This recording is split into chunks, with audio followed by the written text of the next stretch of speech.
యేసుక్రీస్తు నామములో ప్రతిరోజు దేవుని వాగ్దానం అనే కార్యక్రమానికి మిమ్మల్ని అందరినీ ప్రేమతో ఆహ్వానిస్తూ ఉన్నాం. ఎలా ఉన్నారండి? అందరూ బాగున్నారా? ఈ వాగ్దానం అందరికీ షేర్ చేయండి. దేవుడు మిమ్మల్ని దీవిస్తాడు, ఆస్వాదిస్తాడు. ఉదయమే త్వరగా లేచారు, ప్రార్థన చేసుకున్నారు, వాగ్దానం వింటున్నారు. ఈ వాగ్దానం ద్వారా ఎక్కువ మంది దీవించబడుతున్నారు, ఆదరించబడుతున్నారు. ఈ రోజు కూడా అద్భుతమైన వాగ్దానం ప్రవహిస్తున్నారు. రండి వాగ్దానం చదువుకుందాం. యెషయా గ్రంథము 49వ అధ్యాయము 15వ వచనం. నేను నిన్ను మరువను, I will not forget you. Hallelujah. అద్భుతమైన వాగ్దానాన్ని దేవుడు మనందరికి ఇస్తున్నాడు.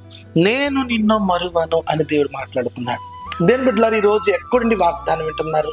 కష్టములో, నష్టములో, వేదనలో, దుఃఖములో, ఆటుపోటుల్లో, నిందల్లో, ఇక నా జీవితం అయిపోయింది, నా బ్రతికైపోయింది, ఇక అన్ని కోల్పోయాను, ఒంటరిగా ఉన్నానని ఒకవేళ ఏడుస్తూ కన్నీటిలో ఈ ఉదయకాల సమయంలో దేవుని మాట కొరకు, ఆయన వాగ్దానం కొరకు మీరు ఎదురు చూస్తూ ఉంటే ప్రభు నీతో మాట్లాడుతున్నాడు.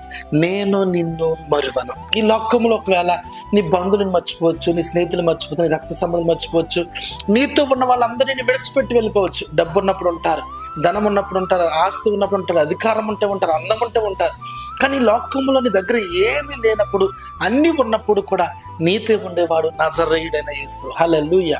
కాబట్టి ఆ దేవుడు నీతో మాట్లాడుతున్నాడు, నేను నిన్ను మరువను. ఈ లోకంలో నీవు ఎదుర్కొంటున్న శోధనలు, నువ్వు ఎదుర్కొన్న కష్టాలు, ఇబ్బందులు బట్టి కొన్నిసార్లు అనుకున్న దేవుడికి నన్ను మర్చిపోయాడేమో, నా బంధువులు మర్చిపోయారు, స్నేహితులు మర్చిపోయారు. కాదు, దేవుడు అంటున్నాడు, నేను నిన్ను మరువను. నేను నిన్ను విడిచిపెట్టే దేవుడిని కాదు. నేను మర్చిపోలేదు అంటున్నాడు. నేను అరచేతుల్లో చెక్కున్నాడు. అయినా నీ చరిత్రను మార్చిపోతున్నాడు. నీ కుటుంబంలో ఒక అద్భుతమైన కార్యం, ఒక నూతన క్రియ, నూతనమైన కార్యాన్ని పరిశుద్ధాత్మ దేవుడు ఈ ఉదయకాల సమయంలో జరిగించాలని కోరుతున్నారు. కాబట్టి ఎక్కడున్నా కానీ మీరు మర్చిపోవద్దు, దేవుడిని మర్చిపోలేదని. ఎక్కడున్నా కానీ మీరు దేవుని సన్నిధిలో గమనించండి. ఆయన చెప్తున్న వాగ్దానం ఏంటంటే, నేను నిన్ను మర్చిపోలేదు. నువ్వు ఎలాంటి పరిస్థితుల్లో ఉన్నావో నేను జ్ఞాపకం చేసుకోబోతున్నాను. నీ కష్టాలు, కన్నీళ్లు, కలకాలం నీతో ఉండవు. వాటన్నిటిలో నుంచి నీకు విడుదల సమీపించిన ఒక అద్భుతమైన రోజు రాబోతుంది. దీనిని హెచ్చించబోతున్నాడు, దీవించబోతున్నాడు, అభివృద్ధి పరచబోతున్నాడు. ఘనమైన కార్యాలు చూడబోతున్నారు. మీ కన్నీరు తుడుచుకోండి. ప్రభు చెప్తున్నాడు, నేను నిన్ను మర్చిపోలేదు. ఆయన మర్చిపోలేదంటే నేను జ్ఞాపకం చేసుకుంటున్నాడు. ఆయన ఏదో ఒక అద్భుతం చేయబోతున్నాడు. ప్రార్థన చేసుకుందాం. ప్రేమ కలిగిన తండ్రి, పరిశుద్ధుడా, నీకు వందనాలు. ఎంతమంది వాగ్దానం విన్నారో ప్రభా, యేసు నామంలో ప్రతి బిడ్డలు దీవించబడిన గాక.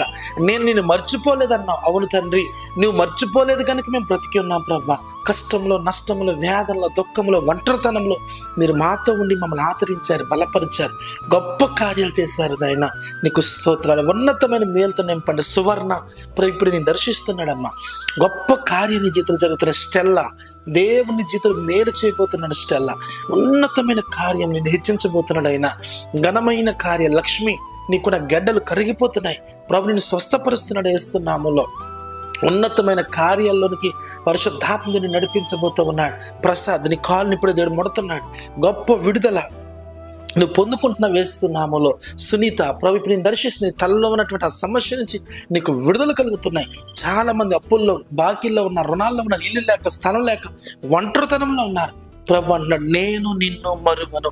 ప్రభు నిన్ను మర్చిపోలేదు. నా కుమారుడు, కుమార్తె, నీ జీవితంలో ఘనమైన కార్యాలు చేయబోతున్నా. ఒక్కొక్కరిని దర్శించండి, దీవించి ఆశీర్వదించమని యేసు నామమున అడుగుచున్నాము తండ్రి.